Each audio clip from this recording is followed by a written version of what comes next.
بسم الله الرحمن الرحيم. السلام عليكم ورحمة الله وبركاته. الحمد لله الذي أحيانا بعدما أماتنا وإليه النشور، وأشهد أن لا إله إلا الله وحده لا شريك له، وأشهد أن محمدا عبده ورسوله. اللهم صل وسلم على نبينا محمد وعلى آله وصحبه أجمعين. اللهم لا علم لنا إلا ما علمتنا إنك أنت العليم الحكيم. اللهم علمنا ما ينفعنا وانفعنا بما علمتنا وزدنا علما. اللهم إنا نسألك علما نافعا ورزقا طيبا وعملا متقبلا. اللهم لا سهل إلا ما جعلته سهلا وأنت تجعل الحزن إذا شئت سهلا. Jamaah subuh yang dimuliakan Allah Subhanahu wa taala. Alhamdulillah, segala puji bagi Allah Subhanahu wa taala yang telah menghidupkan kita kembali dari kematian kita dalam tidur. Kepadanya kita berkumpul. Salat beriang salam semoga dan anugerah kepada Allah Subhanahu wa taala kepada Nabi kita Muhammad sallallahu alaihi wasallam. Allahumma shalli ala Muhammad wa ala ali Muhammad. Pagi ini kita sama-sama mempelajari sebuah hadis Nabi yang diriwayatkan oleh Imam Muslim an Abi Hurairah radhiyallahu ta'ala anhu qala Rasulullah sallallahu alaihi wasallam, inna Allaha tayyibun لا يقبل إلا طيبا وإن الله تعالى أمر المؤمنين بما أمر به المرسلين فقال تعالى يا أيها الرسل كلوا من الطيبات واعملوا صالحا وقال تعالى يا أيها الذين آمنوا كلوا من طيبات ما رزقناكم ثم ذكر الرجل يطيل السفر أشعث أغبر يمد يديه إلى السماء يا رب يا رب ومطعمه حرام ومشربه حرام وملبسه حرام وغذي بالحرام فأنا يستجاب لذلك. رواه مسلم. Dari Abi Hurairah radhiyallahu ta'ala an, Rasulullah sallallahu alaihi wasallam bersabda, Inna Allaha tayyibun la yaqbalu illa tayyiba. Sesungguhnya Allah itu maha baik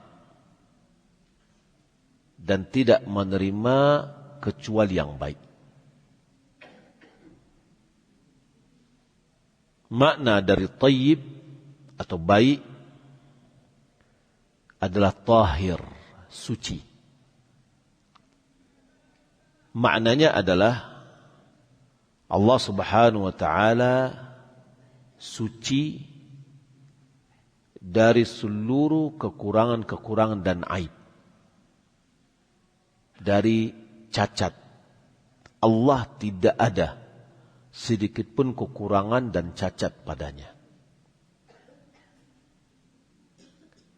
Dan ini sebagaimana yang Allah Subhanahu wa taala firmankan, "Wat-thayyibatu lit-thayyibina wat-thayyibuna lit-thayyibat ulaika mubarra'una mimma yaqulun." Wanita-wanita yang baik adalah untuk laki-laki yang baik. Laki-laki yang baik adalah untuk wanita-wanita yang baik. Mereka itu mubarra'una mimma yaqulun. Mereka itu suci, bersih, berlepas dari apa yang mereka katakan. Ini berhubungan dengan kisah Al-Ifk. Tuduhan kepada Aisyah, bahwasanya dia menyeleweng dengan sahabat. Lalu diisukan oleh orang-orang munafikin. Dan itu adalah masa di mana merupakan ujian kepada Rasulullah. Goncang pada saat itu. Nah, lalu Allah turunkan kesuciannya dari langit yang ketujuh. Ya, dengan rekomendasinya wanita-wanita yang baik untuk laki-laki yang baik, laki-laki yang baik untuk wanita yang baik. Mereka itu mubarra'una mimma yaqulun. Mereka itu adalah orang-orang yang suci, yang bersih dari apa yang mereka katakan. Maka at-tayyib di sini adalah suci, bersih dari segala kekurangan-kekurangan dan aib. Yani murad munazzahuna min adnasil fawahish wa awdariha. Yani suci, bersih dari kotoran-kotoran perbuatan keji dan noda-nodanya. Jadi Allah Subhanahu wa taala Maha suci dari segala bentuk kekurangan-kekurangan dan aib. La yaqbalu illa tayyibah.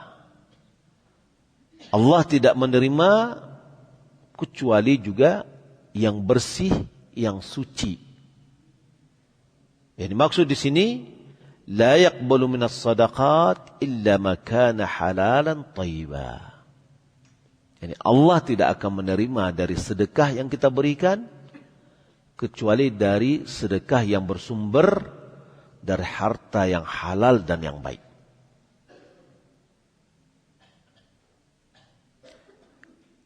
Ada lagi yang mengatakan ayat hadis ini lebih umum maknanya. Yakni Allah Subhanahu wa taala tidak menerima dari amalan kecuali amalan itu adalah amalan yang baik, yang suci dari dan bersih dari yang merusaknya. Ya, seperti riya, ujub. Itu adalah noda-noda atau perusak-perusak terhadap amalan. Amalan yang kita lakukan jika kita iringi dengan riya tidak diterima oleh Allah Subhanahu wa taala. Allah berfirman dalam hadis qudsi, "Ana aghna syuraka minasyirk." Kata Allah, aku adalah zat yang tidak membutuhkan persekutuan. Man amila amalan asyraka ma'i fihi ghairi taraktuhu wa syirkah. Siapa yang mengamalkan satu amalan yang dia mempersekutukan aku di dalamnya dengan yang lain, maka aku tinggalkan dia dan persekutuannya. Jadi amalan kita yang ada di dalam unsur riya itu tidak diterima oleh Allah Subhanahu wa taala. Dan riya adalah salah satu jenis syirik kecil. Dan juga Allah Subhanahu wa taala tidak menerima harta kecuali harta yang baik dan yang halal. Maka tayyib yang baik tadi bisa disifati amalan, bisa juga disifati terhadap harta. Maka dan bisa juga disifati kepada i'tiqad, keyakinan. Keyakinan yang baik adalah yang ikhlas kepada Allah Subhanahu wa taala. Keyakinan yang rusak adalah yang mengandung di dalamnya dalam unsur syirik. Di antara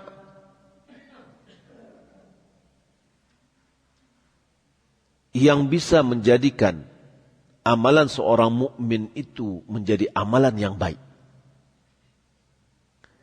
adalah baiknya sumber makanannya. Maka dengan demikian amalannya akan bertambah, berkembang. Jadi amalan kita adalah efek dari makanan yang kita makan. Jika yang kita makan itu adalah harta yang halal, harta yang baik, maka amalan kita juga akan menjadi baik. Di dalam hadis ini terdapat isyarat bahwa amalan itu tidak diterima amalan itu tidak akan berkembang kecuali dengan cara memakan harta yang halal. Dan bahwasanya memakan harta yang haram akan merusak amalan dan menghalangi diterimanya amalan itu. Maka oleh karena itu, ya, Rasulullah SAW mengatakan, Inna Allah tayyibun la yaqbalu illa tayyiba, wa anna Allah amara al-mu'minin bima amara bihil mursalin. Sesungguhnya Allah memerintahkan orang mukmin seperti apa yang diperintahkan kepada para rasul. Apa yang diperintahkan oleh Allah kepada Rasul? Ya ayyuhar rusul, kulu minat tayyibati wa'malu salihah. Hai para rasul, makanlah yang baik-baik, yang halal, dan lakukanlah amal soleh. Jadi amal soleh juga tidak bisa kita lakukan kecuali kita memakan harta yang halal. Jadi harta yang halal akan mendorong kita untuk berbuat amal soleh. Sebaliknya, harta yang haram yang kita makan, dia akan menghalangi kita untuk beramal soleh. Ya, coba lihat, maaf ya, orang mencuri, suka mengicuh, suka berbohong, sehingga harta dihasilkan dari itu. Atau orang yang suka makan riba, rentenir, dengan orang yang hartanya yang halal. Coba lihat efek dari amalannya. Orang yang hartanya adalah dari harta yang halal, mudah amal solehnya. Banyak dia beramal. Orang yang sumber hartanya adalah haram, itu sulit bagi dia untuk beribadah. Maka ini menunjukkan efek dari makanan. Maka Allah Subhanahu wa taala memerintahkan juga kepada orang-orang yang beriman, ya ayyuhalladzina amanu kulu minat thayyibati ma razaqnakum. Hai orang-orang yang beriman, ya ayyuhalladzina amanu, hai orang yang beriman, makanlah dari rezeki yang baik yang kami berikan. Maksudnya di sini bahwa para rasul dan umat-umatnya diperintahkan untuk memakan yang baik. Yaitu maksud yang baik adalah yang halal. Dan diperintahkan untuk beramal soleh. Selama makannya adalah halal, amal solehnya diterima. Apabila makanannya tidak halal, bagaimana amal solehnya akan diterima? Ya. Dan kemudian di dalam hadis tadi juga disebutkan tentang doa. Nah, bagaimana doa akan diterima jika yang dikonsumsi itu adalah yang haram? Ya. Maka perumpamannya di sini bahwa tidak mungkin amal itu diterima jika makanan kita berasal dari harta yang haram. Wahib bin Ward, dia mengatakan, "Lau kumta maqama hadis sariyah, lam yanfa'ka syai'un hatta tanzura ma yadkhulu batnak, halalun am haram." Dia katakan, kalau seandainya engkau berdiri di belakang tiang ini, maksudnya itu apa? Berdiri di belakang tiang untuk solat tahajud. Ya, maksudnya jika engkau solat tahajud, solat malam,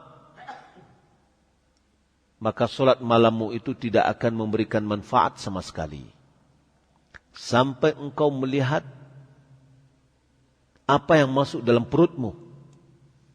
Apakah halal atau haram? Kalau seandainya yang masuk dalam perut kita itu ada harta-harta yang halal, maka amalan kita akan bermanfaat. akan diterima. Tapi kalau seandainya yang masuk itu adalah harta korupsi, harta mengicuah, harta haram, ya, maka ya harta riba dan yang lainnya, maka amal soleh kita itu tidak bermanfaat. Dan kemudian adapun sedekah dengan harta haram,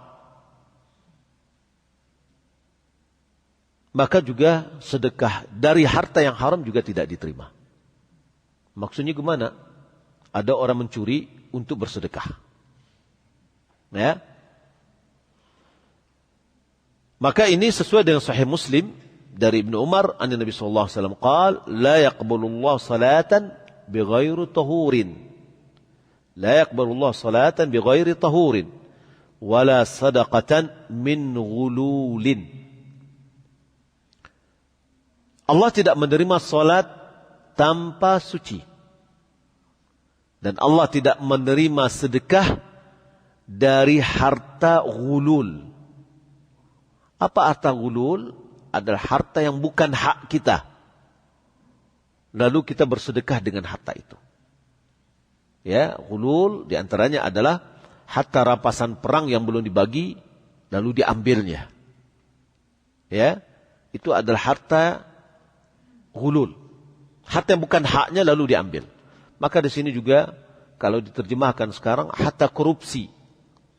Ada orang korupsi, lalu untuk menghapus dosa korupsinya dia bangun masjid dengan harta itu.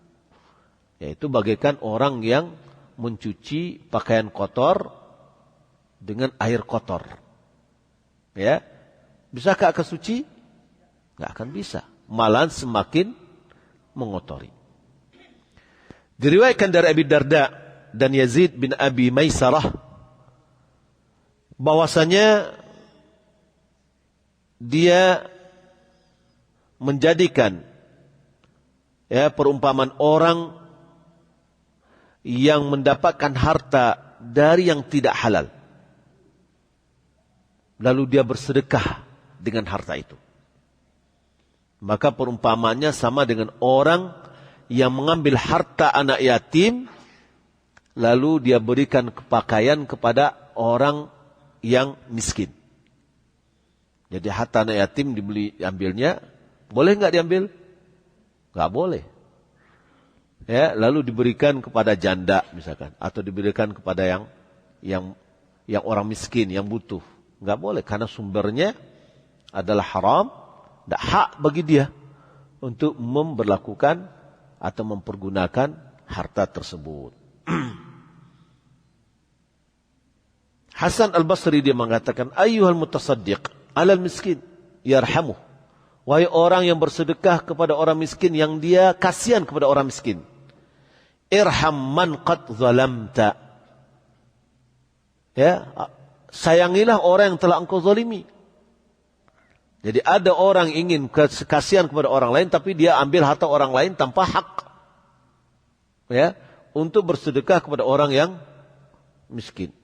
Dia melihat orang miskin karena kasihan melihat orang miskin, tapi dia lupa dia telah menzalimi orang lain. Lalu kalau seandainya penguasa atau sebagian dari orang-orang yang di pemerintahan mengambil harta baitul mal, harta negara yang bukan haknya, ya, dia tidak hak untuk mengambil, lalu dia bersedekah dengan harta yang dia ambil tadi dari kas negara, ya, lalu dia bersedekah atau memerdekakan budak, atau dia bangun masjid, atau yang lainnya dari hal-hal yang bermanfaat, maka perkataan Ibnu Umar tentang ini, dia mengatakan annahu kal ghasib idza tasaddaqa bima ghasabahu. Dia seperti perampas yang bersedekah dengan harta rampasannya. Ya. Karena harta baitul mal bukan haknya untuk bertasarruf, untuk melakukan tindakan, ya, untuk semena-mena. Karena ini sudah ada ketentuannya. Begitu juga Ibnu Umar mengatakan kepada Abdullah bin Amir, gubernur Basrah, ketika manusia berkumpul di rumahnya pada saat dia meninggal dunia, rakyatnya di situ memuji-mujinya, menyanjungnya atas perbuatannya yang baik kepada rakyatnya. Lalu Ibnu Umar diam aja, tidak berkomentar. Ketika dia dituntut untuk berbicara, lalu dia meriwayatkan hadis, la yaqbalullah sadaqatan min ghululin. Kata beliau, Allah tidak menerima sedekah dari harta yang bukan haknya. Ya. Tsumma qala lahu, lalu dia mengatakan, wa kunta 'alal Basrah, engkau adalah penguasa Basrah. Ya, penguasa Basrah, maka apa yang Anda lakukan itulah merupakan sebuah kewajiban, bukan sebuah keutamaan. Ya, karena dia adalah penguasa sana. Kemudian Asad bin Musa di dalam kitab Wara' dia mengatakan, Ibnu Amir berkata kepada Abdullah bin Umar. Ibnu Amir tadi adalah Abdullah bin Amir, berkata kepada Ibnu Umar, apa katanya? Ara'aita hadhil 'uqab allati nusahiluha wal 'uyun alladhi nufajjiruha. Apa pendapatmu? Jalan yang tinggi ini yang sudah kita datarkan, dan mata-mata air yang sudah kita kita perbaiki sehingga keluar airnya. Ala fihi ajrun? Apakah kami, ini ada gubernur yang ngomong nih kepada Ibnu Umar, jalan yang saya buat, mata air yang sudah saya gali, apakah saya mendapatkan pahala di sini? Qala Ibnu Umar mengatakan, ama alimta anna khabithan la yukaffiru khabithan qat. Tidakkah engkau tahu bahwasan yang keji tidak akan bisa mengikis yang keji juga? Yakni apabila itu bukan harta dia, lalu dia bertindak untuk kebaikan, maka dia tidak mendapatkan apa-apa. Ya, ini menunjukkan bahwa seseorang adalah betul-betul bersedekah dari harta yang halal. Wa qala Ibnu Umar li Ibnu Amir, wa qad sa'alahu 'anil 'itq. Ibnu Amir bertanya kepada Ibnu Umar tentang memerdekakan budak. Lalu dia mengatakan, mathaluka mathalu rajulin sarqa ibal al-hajj thumma jahada biha fi sabilillah fanzur hal yuqbal minhu. Perumpamaanmu sama dengan orang yang mencuri onta orang pergi haji. Orang pergi haji, hartanya, ontanya dirampas. Lalu onta ini dibawanya, ditunggangnya untuk berjihad jalan Allah. Ya, apakah ini bisa diterima?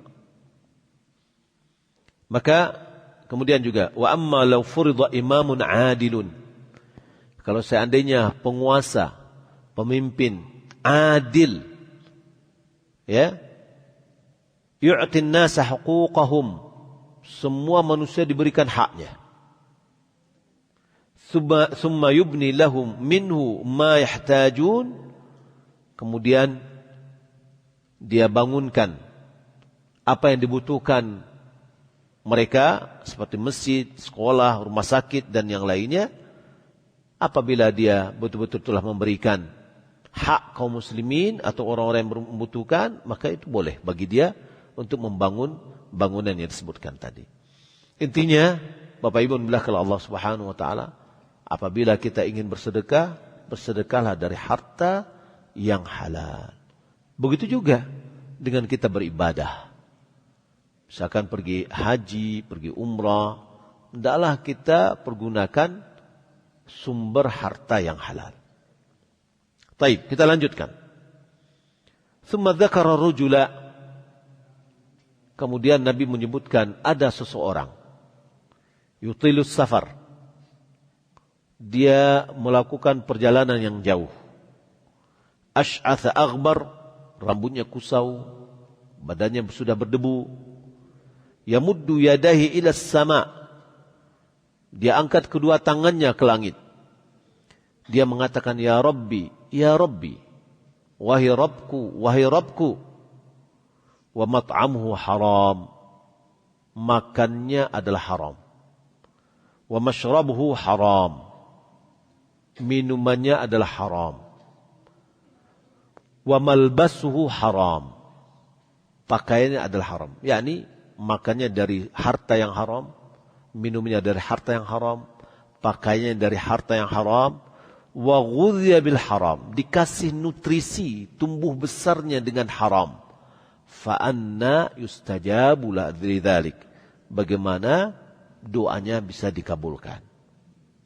Di dalam hadis ini mengisyaratkan kepada kita bahwa ada adab-adab doa yang mana adab-adab itu apabila kita penuhi bisa menjadikan doa kita dikabulkan. Dan begitu juga ada penghalang-penghalang doa kita tidak dikabulkan. Yang pertama, ya, adab-adab doa kita dikabulkan. Yang pertama adalah, atau kondisi doa kita dikabulkan, yang pertama italatus safar. Bersafar panjang, bersafar jauh. Safar itu sendiri adalah bisa menyebabkan doa kita dikabulkan. Berdasarkan hadis Abu Hurairah radhiyallahu taala an Nabi sallallahu alaihi wasallam qala, "Thalathu da'awatin mustajabat la syakka fihinna." Ada 3 doa dikabulkan dan tidak ada keraguan di dalamnya. Apa yang 3 itu? Da'watul mazlum. Ini yang pertama. Doa orang yang dizalimi. Maka oleh karena itu hati-hati. Apa kata Nabi SAW kepada Mu'adz bin Jabal? Ya. Wattaqi da'watul mazlum. Hati-hati, jauhi doa orang yang dizalimi. Fa innahu laisa bainahu wa bainallah hijab. Karena tidak ada pembatas antara doa itu dengan Allah Subhanahu wa taala, langsung diterima. Ya, maka hati-hati kita menzalimi orang. Ya, ada orang, banyak orang kita zalimi, banyak orang mendoakan celaka kita, dikabulkan. Ya. Yang kedua adalah da'watul musafir. Doa orang yang musafir, yang sedang bersafar. Yang ketiga, wa da'watul walid liwaladihi. Doa orang tua untuk anaknya. Berarti doa kebaikan. Hadis ini diriwayatkan oleh Abu Dawud, Ibnu Majah dan Tirmidzi, dan di riwayat Tirmidzi ada lagi wa da'watul walid ala waladihi. Doa orang tua terhadap anaknya. Kalau terhadap apa maknanya? Doa celaka. Kalau untuk doa kebaikan. Ya. Doa li itu doa kebaikan. Doa ala itu kecelakaan. Kedua-duanya doanya dikabulkan. Saya mau bertanya. Jika anak awak menyakiti hati awak, kita doakan baik atau doakan celaka? Yang benar nih Bu. Yang keluar biasanya apa? Yang biasa adalah sumpah serapah yang keluar. Celaku ku anak. Itu adalah doa lanat namanya kepada anak. Mati waang. Ya, itu doa celaka. Ya. Makanya kalau kita lihat ada orang Arab ketika dia mendoakan anaknya, misalkan anaknya salah, Allah yahdik. Semoga Allah memberimu hidayah. Ya, jadi hati-hati, emosional kita harus kita tahan. Kita kontrol mulut kita. Keluarkan doa yang baik. Jangan doa celaka terhadap anak kita. Bagaimanapun keadaan anak kita, dia adalah hasil perbuatan kita. Ya, itu adalah investasi kita, dunia dan akhirat. Ya, bagaimanapun juga hendaklah orang tua berupaya menjaga mulutnya, jangan mendoakan celaka anaknya. Ya, doa, kenapa 3 doa ini dikabulkan? Karena 3 kondisi ini adalah kondisi yang hatinya yang renyuh. Ya, inkisar nafs. Hatinya yang beriba. Di antaranya orang yang dizalimi sudah pasti baibuati. Orang yang safar, jauh dari keluarganya, ya, akan ada rasa sedih, ya, lunak hatinya itu ada. Kemudian begitu juga orang tua. Orang tua untuk anaknya, ya, mendoakan kebaikan untuk anaknya atau mendoakan celaka. Ya, orang tua apabila anaknya sudah mulai membangkang, apa kita orang tua tidak renyuh hati kita? Renyuh. Ya, sedih mana?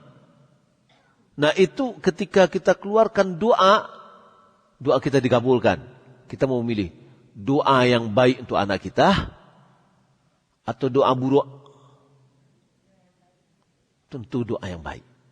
Ba'akaba itu adalah anak kita. Ya. Yang kedua, kondisi orang yang berdoa. Kondisi orang berdoa pada saat itu, rambutnya kusau, badannya berdebu, ya, menunjukkan bahwa kehinaan dirinya di hadapan Allah. Ya, itu akan memungkinkan doanya itu dikabulkan.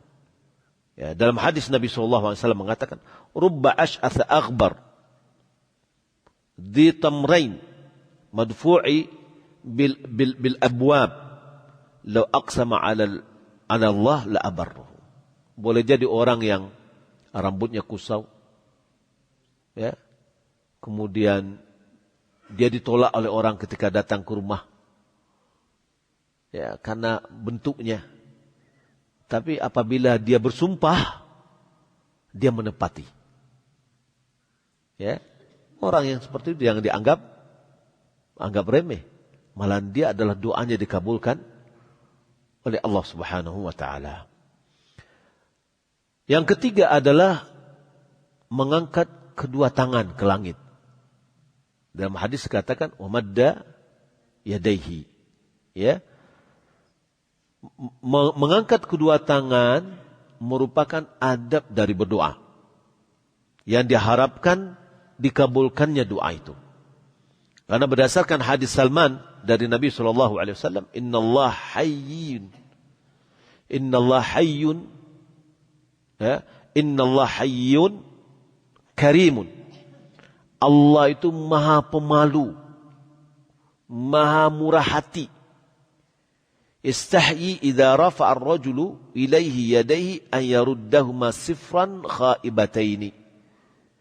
Apabila seseorang mengangkat kedua tangannya kepada Allah, ya, Allah malu kedua tangan itu diturunkan tanpa mendapatkan apa-apa, kosong melompong. Malu Allah. Jadi artinya apa? Apabila kita angkat tangan kita, maka itu adalah penyebab doa kita dikabulkan. Karena Allah malu kalau seandainya tidak dikabulkan.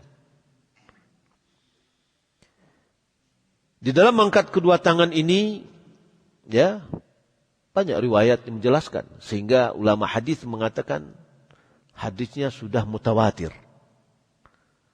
Nabi SAW mengangkat kedua tangannya ketika doa istisqa, minta hujan.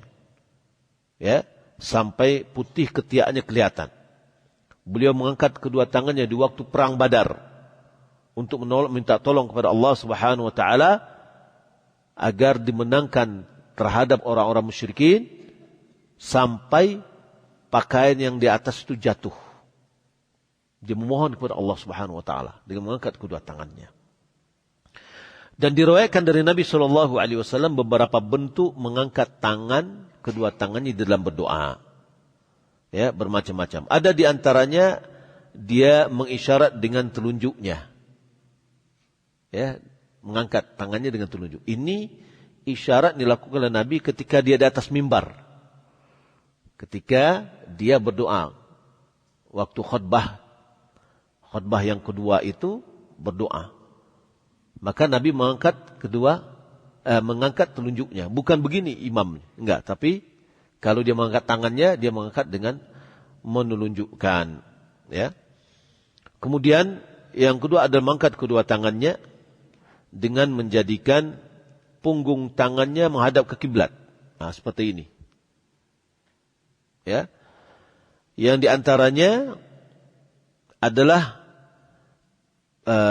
lawan dari itu. Yaitu ya, wa ba'dhum rafa'a 'ala hadzal wajhi istijaratun billahi ta'ala wa isti'adzah. Kemudian ada mengangkat kedua tangannya yaitu kaffai ila sama wa dhuhurihima ila al-ard. Begini. Ya. Tadi begini. Kemudian begini. Ada lagi begini. Ya.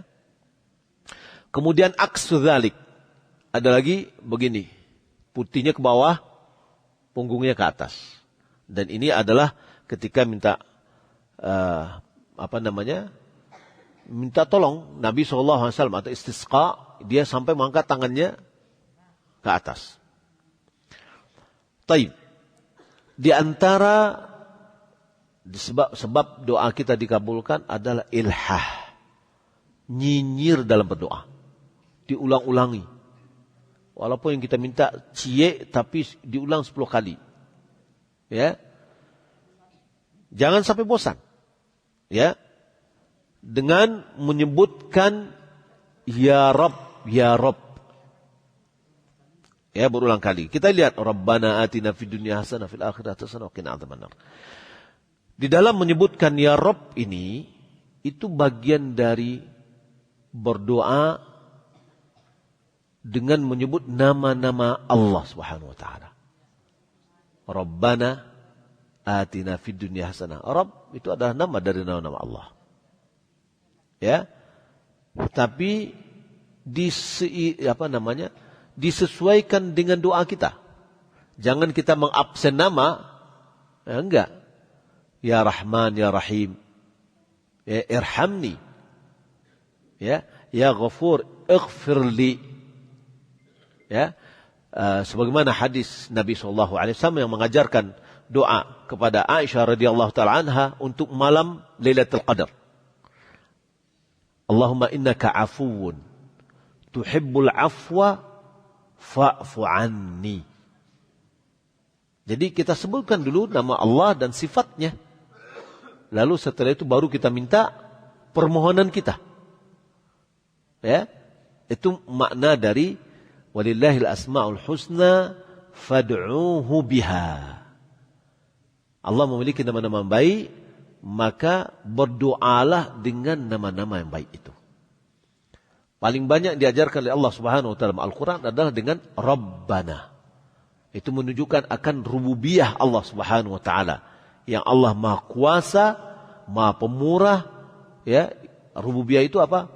Yang menunjukkan perbuatan-perbuatan Allah Subhanahu wa taala. Di samping itu juga di antara doa ya ini juga bisa dikatakan bertawasul dengan nama-nama Allah, bertawasul dengan amal soleh kita juga. Contoh dalam surah Ali Imran, Rabbana innana sami'na munadiyan yunadi lil imani an aminu bi rabbikum fa amanna. Rabbana ighfir lana dhunubana wa kaffir 'anna sayyi'atina wa tawaffana ma'al abrar.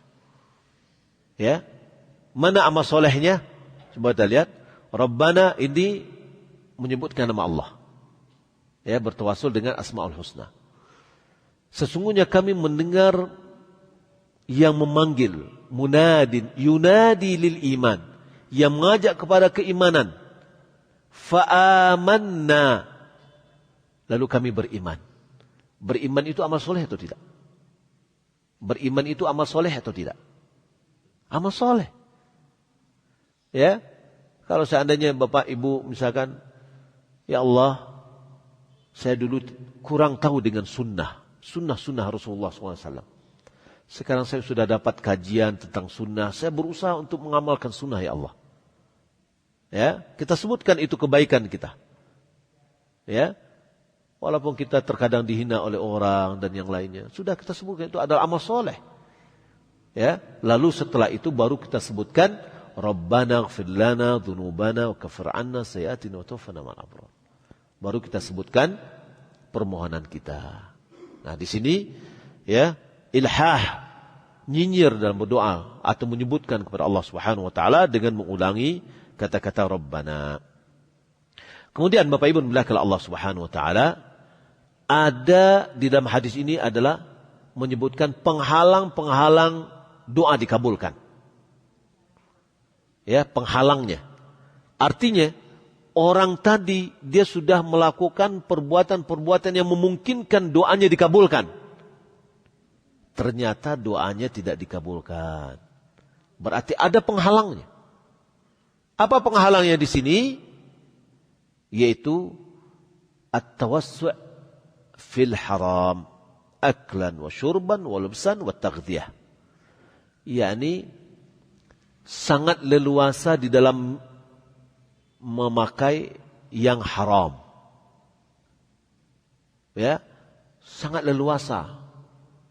Ya, sangat berlebihan maksud kita terhadap yang haram. Makannya dari harta yang haram, minumnya dari yang haram, boleh jadi pakaiannya yang haram, bendanya haram, atau sumber bendanya adalah haram. Dibeli dengan harta yang haram. Minumnya boleh jadi minumnya haram, atau uangnya dari harta yang haram. Pakaiannya dari yang haram, boleh jadi materinya atau sumbernya, atau dibelinya dari harta yang haram. Atau ditumbuh besarkan dia dengan haram, nutrisinya dengan haram. Ya, fa anna yustajabu lidzalik. Bagaimana doanya akan dikabulkan? Pertanyaan ini adalah menunjukkan tidak mungkin doanya akan dikabulkan. Walaupun syarat-syarat dikabulkan doa itu ada, tetapi ada juga penghalangnya, maka penghalang itu lebih menghalangi doa ketimbang dari dikabulkannya doa. Maka dalam hal ini, Bapak Ibu dimuliakan Allah Subhanahu wa taala, kita berupaya untuk menjauhkan diri kita dari penghalang-penghalang doa. Ya, penghalang-penghalang doa. Kemudian kita berupaya mengerjakan hal-hal yang menyebabkan doa kita dikabulkan, di antara yang sudah kita sebutkan tadi, yang telah diisyaratkan dalam hadis Nabi sallallahu alaihi wasallam. Boleh jadi penghalang ya dari dikabulkan doa adalah karena kita melakukan perbuatan dosa yang banyak. Itu juga adalah penghalang, ya, meninggalkan yang wajib, yang seharusnya melaksanakan ketaatan, itu bisa mengabulkan doa kita, tapi karena kita melakukan banyak dosa, boleh jadi itu bisa menjadi penghalang dari doa kita. Abi Dzar dia mengatakan, yakfi ma'al birri minad du'a mithlu ma yakfi at-ta'ama minal milh. Yakni kebajikan kita adalah kita iringi dengan doa sebagaimana makanan dibutuhkan garam. Ya, maka kebajikan perbuatan kita itu kita lakukan dengan kita iringi dan doa kepada Allah Subhanahu wa taala. Maka oleh karena itu Bapak Ibu dimuliakan Allah Subhanahu wa taala, di sini saya mengajak diri saya sendiri dan kita semua, mari kita jauhkan diri kita dari harta-harta yang haram. Berupaya kita menjadikan harta yang kita dapatkan adalah dari sumber-sumber yang halal. Para ibu-ibu dahulu, zaman dahulu, inyo membisikkan ke telinga suaminya ketika suaminya keluar dari rumah. Apa? Katanya, kami bersabar atas kelaparan, tapi kami tidak bersabar terhadap api neraka. Ya, ini maksudnya apa? Carilah yang halal. Ya, jangan dari rumah dimotivasi suami, pokoknya datang piti dari manapun datangnya. Ya, tidak tanya dong. Pokoknya harus piti terletak di meja. Ya, enggak. Ingian ke suami, doa iringi dengan doa, doakan suami mendapatkan harta yang halal, dan bisian ke suami, elok-elok dah cari yang halal. Ambo pengen yang masuk dalam parit kita adalah yang halal. Mudah-mudahan bermanfaat.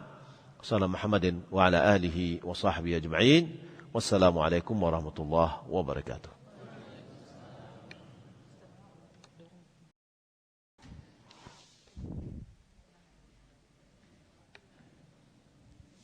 Wah, ini ada pertanyaan. Apakah boleh hak anak yatim diberikan pada anak piatu? Siapa anak yatim itu? Ayahnya lah meninggal. Itu. Ambo anak yatim berarti. Anak yatim itu adalah anak yang belum baligh, yang bapaknya meninggal dunia. Yang belum baligh. Kalau dia sudah baligh, tidak anak yatim lagi.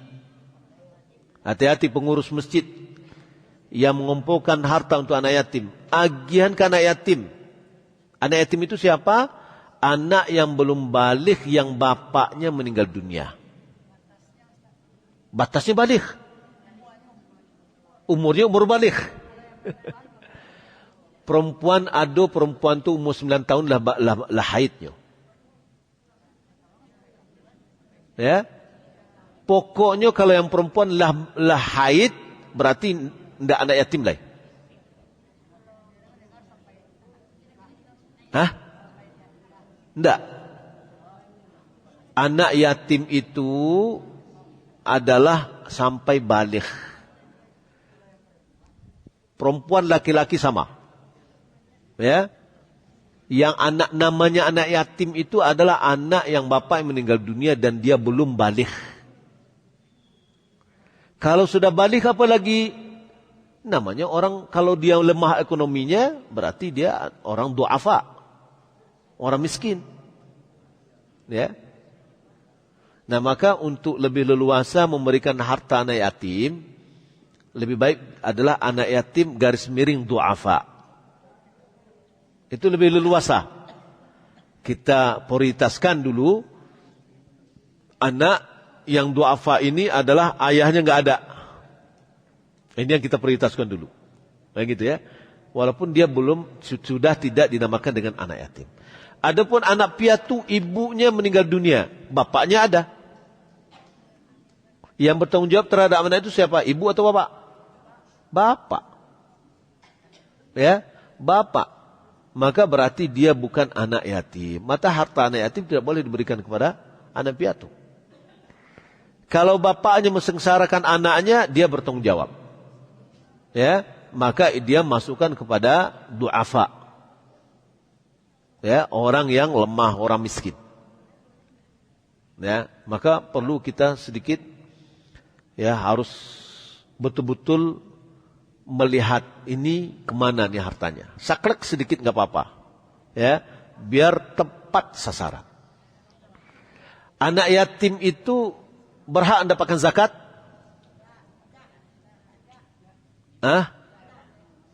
Agen zakat kau anak yatim lah dia. Enggak. Anak yatim tidak berhak mendapatkan zakat. Kenapa? Boleh jadi anak yatim mewarisi SPBU. Dia anak yatim. Yang diwarisinya SPBU dari Pak. Ya. Tapi anak yatim itu disantuni. dikasihi, disayangi, walaupun dia kaya. Ya, maka harta anak yatim pun apabila sudah sampai nisabnya berumur 1 tahun harus dikeluarkan. Ya, karena zakat itu berhubungan dengan harta, bukan berhubungan dengan yang pemilik. Ya, kalau ada orang gilo boleh solat atau dituntut untuk solat enggak? Enggak dituntut solat. Dituntut untuk puasa? Tidak. Kalau hartanya banyak, wajib zakat? Wajib. Karena zakat itu kepada harta, bukan kepada dia. Ya. Nah, gitu juga anak piatu tadi, kalau seandainya dia dilalaikan oleh bapaknya, maka bapaknya berdosa. Ya. Kalau seandainya terjadi suami istri bercerai, lalu ya, si anak ini tanggung jawab siapa? Tanggung jawab bapaknya. Ya, tanggung jawab bapaknya. Itu bapak yang tidak bertanggung jawab. Bapak yang tidak tahu dengan agama. Ya, makanya kalau ibu-ibu cari menantu yang beragama. Ya, jangan hanya belapeh aja, gitu kan? Nah, jadi satu lagi terkadang juga ada budaya bagi kita, yaitu sedikit si laki-laki bisa punya merasul lapeh tangan. Budaya laki-laki pergi ke rumah istri. Sehingga kadang menempe aja ke istrinya. Enak. Itu budaya itu ya akan mengakibatkan laki-laki kurang bertanggung jawab. Sehingga kalau dia bercerai, dia udah pergi kemana, anak dan istrinya dia tinggalkan saja tanpa ada perhatian. Ya. Wallahu a'lam. Demikian, mudah-mudahan bermanfaat. Sallallahu Muhammad wa ala alihi.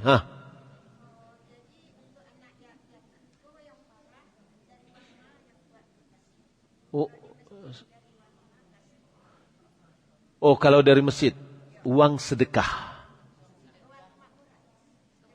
Boleh. Makanya saya katakan, Bu, kalau bisa dirubah kotak yatim itu dirubah dengan yatim garis miring du'afa. Jadi artinya apa? Artinya apa? Diprioritaskan dulu anak yatim. Balabih pitiko. Agi ke du'afa. Du'afa yang mana yang kita golongkan? Mungkin du'afanya piatu. Atau ayahnya lah meninggal tapi nyolah balik. Lah SMP-nya, lah di SMA-nya. Tapi miskin ini. Dari situ diambil. Ya, jadi lebih agak leluasa gitulah. CSU itu sekarang bisa, boleh. Yatim garis miring du'afa. Berarti di situ kita prioritaskan adalah anak yatim dulu. Setelah selesai anak yatim semuanya, baru diberikan kepada du'afa. Ya biasanya kas yang paling banyak itu adalah anak yatim. Kenapa? Karena anak yatim itu seketik. Ya, anak yatim patang ia menerima. Besok tidak terima lah. Baik itu nyulah balik. Nyulah gadang. Tapi sebagian dari pengurus tetap juga lah kuliah. Dia GPT. Dari situ. Sebenarnya tidak tepat. Makanya kalau seandainya kita berikan nama yatim garis miring du'afa. Sampai kuliah pun kita lagi silakan. Jika memang dia memerlukan.